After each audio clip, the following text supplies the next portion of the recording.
Hi, everybody. I'm Sam Dill, and I'm doing my presentation on Chinese mythology. I know the camera angle is a little bit weird, it's a little bit impromptu, but just roll with me. We'll get through this soon enough. Chinese mythology is 100% probably my favorite of any mythology in the world. Most of that is most likely due to the fact that I know very little about it in comparison to basically every other mythology, every other Western mythology. We've at least heard of some of the major figures from some sort of video game or some sort of book or some sort of film. But in China, only very, very few things come out of China's mythology that we actually know about. Which is obviously what gives it its weird mysticism that we've accredited with the entire region as a result. So let's start off with the cosmology of the mythology. The entire universe is born from an egg. This egg houses a god by the name of Pengu. The egg has him in it, as well as the sky and the earth. And when the egg hatches, the universe is born.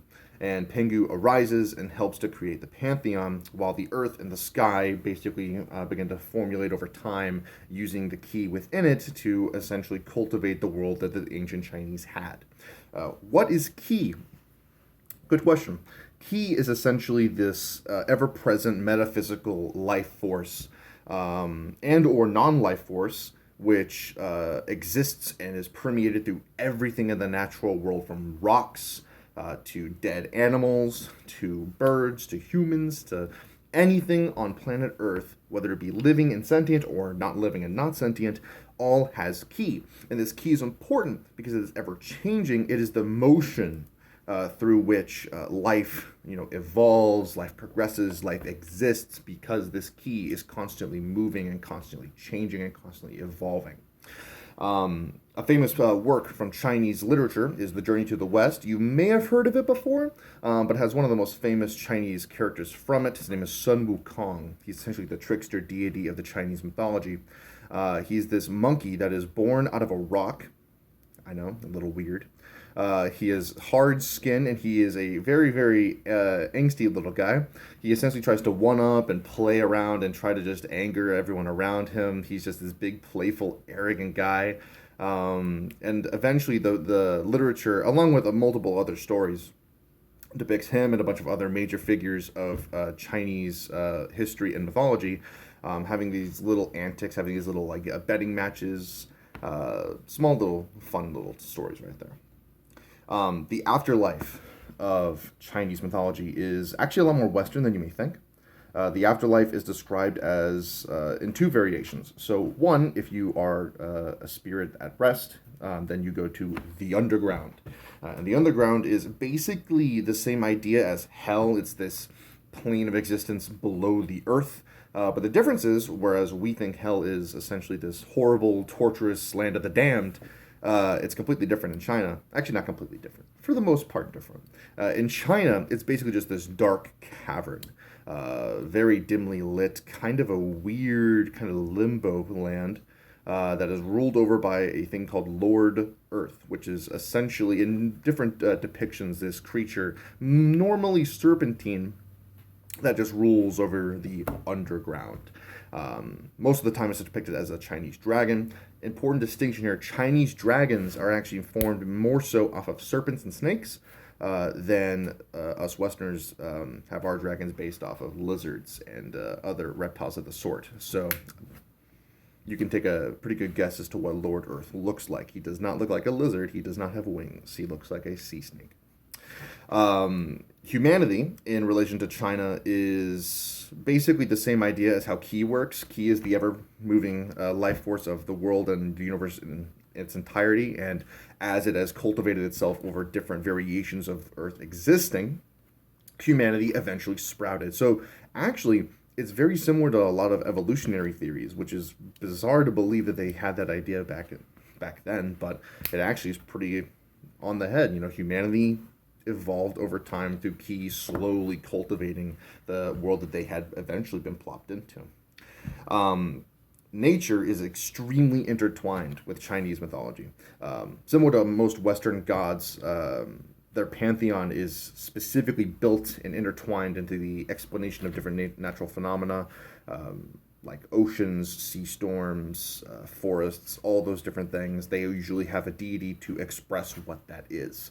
Some of the more notable deities that aren't based on that, though, or Nuwa, who is essentially the magna mater of the Chinese mythos.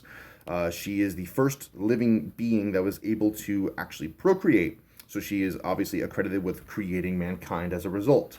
And she's usually magna mater because there are some depictions of her having this serpentine body with a humanoid head, signifying her fierceness and protecting what she has created, which is obviously symbolic of the entire archetype.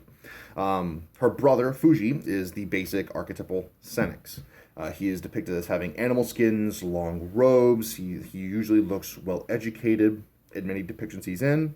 And he is accredited with giving humanity writing, with giving humanity fishing, basically any technology that was imperative to creating a prosperous society. Fuji is accredited as having given humanity.